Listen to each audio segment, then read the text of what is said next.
Alright, and here it is. The first iteration of RP-1.1's launchpad is complete. One design flaw I had when creating it was I made all of these holes the same size, except right here I missed one of the extrusions because it was two halves.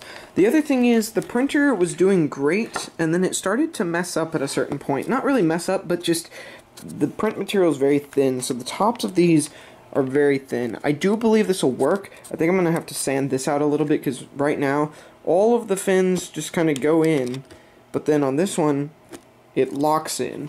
So, that's not really a bad design, but it is bad when it's only on one, because the rest lift up really easily.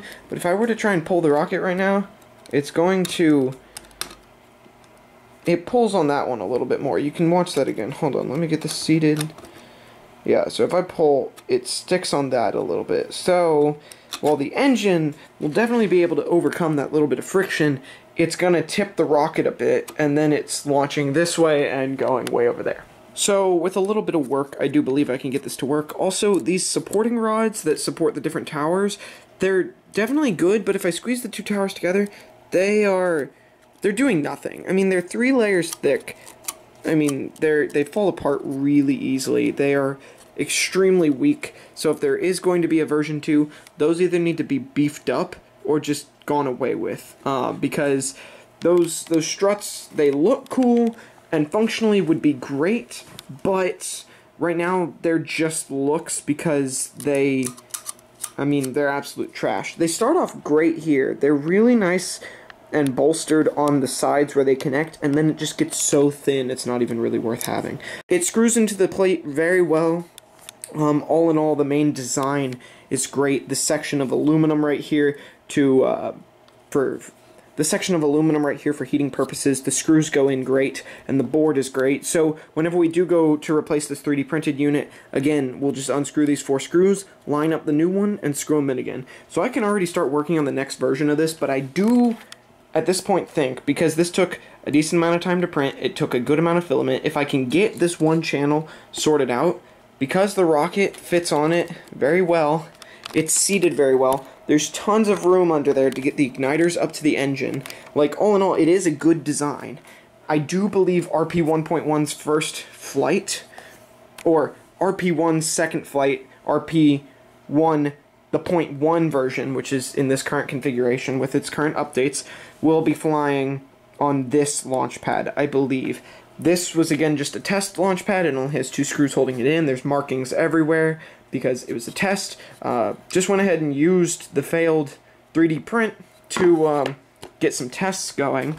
This launch pad, I do believe, will be launching RP-1.1 on its first flight. Again, if I can get this sorted out. And again, it is going to need an update because these suck. We might just delete them, or maybe put the brace down here at the bottom, which could also create another screw point. I don't really know yet. But yeah, all in all, this is pretty good. Or maybe there will be a circular ring around it that's stronger. I don't really know yet. Comments down below if you have an idea of how I should do that strut section. Also, the main thing that needs to happen, let's just get this seated on the test bed. Okay.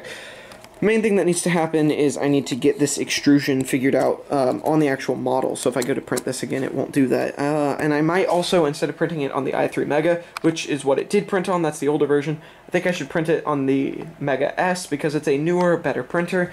And that might, on its own, fix up this issue. Not to mention that the tip on the i3 Mega, it seems smaller than 0.4 millimeters. It's labeled 0.4 millimeters, but whenever filament's pushed out of it, it seems smaller. I do believe that this Launchpad version 1.0 will be launching RP-1.1 on its first flight, or RP-1 on its second flight. Depending on how you want to look at it, this is still RP-1. It is still the rocket that flew the first time, but it's had a lot of design changes, making enough design changes that it is now considered RP-1.1, and there will be a full video on the changes and why it's considered RP-1.1. But it will get a little bit more detail in RP-1.1's explanation video and design changes video, explaining the difference between RP-1 and RP-1.1, because again, there were enough changes to warrant a design change. Had I just added one thing, changed one thing, it would have remained RP-1, but it's RP-1.1 because 4 to 5 design changes on the entire rocket were made. So,